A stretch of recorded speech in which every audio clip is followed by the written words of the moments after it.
Nichée au cœur d'Abidjan, la forêt du Banco est un sanctuaire naturel préservé qui offre une bouffée d'oxygène au milieu de l'effervescence urbaine. Autrefois appelé Gbangbo en langue ébriée, ce parc national avec ses arbres centenaires et ses espèces rares témoigne de la richesse écologique de la Côte d'Ivoire. Nous sommes à l'Arboretum, Arboretum qui signifie un espace co-aménagé. C'est un espace qui a été co-aménagé par l'administration coloniale dans les années 1933. Et cet espace, il est étendu sur 12 hectares et demi avec plus de 800 d'arbres. Et donc ici, on fait la botanique pour des chercheurs, pour des étudiants qui souhaiteraient faire des recherches dans cet espace-là. Et je vais vous présenter l'un des spécimens ou encore des arbres que nous avons dans cet arboretum. L'arbre s'appelle Aya Amphalocapum, le nom scientifique. Alors, la différence entre lui et les autres, ce sont les fruits qui poussent directement sur le tronc de l'arbre. Le parc du Banco s'étend sur près de 3000 hectares. C'est un joyau qui attire de nombreux visiteurs en quête d'évasion et de découverte.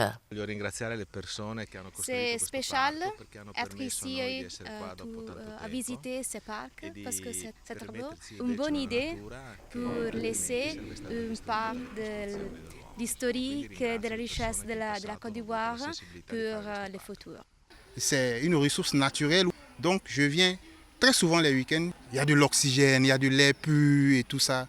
Donc j'insiste vraiment là-dessus. Si vous avez du temps, faites un tour à la forêt du Banco. Loin du tumulte des rues abidjanaises, une balade à vélo à travers ces sentiers luxuriants offre une immersion totale dans un écosystème préservé. Des initiatives comme celle de l'ONG Vision Verte participent activement à sa conservation. Le Banco pour nous est le poumon de la Côte d'Ivoire et nous sommes là en tant qu'éco-entrepreneurs pour cette belle initiative à vélo en faveur des particuliers, des entreprises et des institutions qui souhaiteraient visiter le parc national du Banco, qui est un trésor pour la Côte d'Ivoire et pour l'humanité. La protection de ce site exceptionnel repose sur l'Office ivoirien des parcs et réserves, OIPR, qui assure sa surveillance et sensibilise à son importance. Ce parc, au-delà de l'aspect touristique, offre des services écosystémiques au niveau de la ville d'Abidjan. Vous avez le service d'approvisionnement en eau. Aujourd'hui, le tiers du volume d'eau consommé par la population abidjanaise provient des nappes en dessus du parc.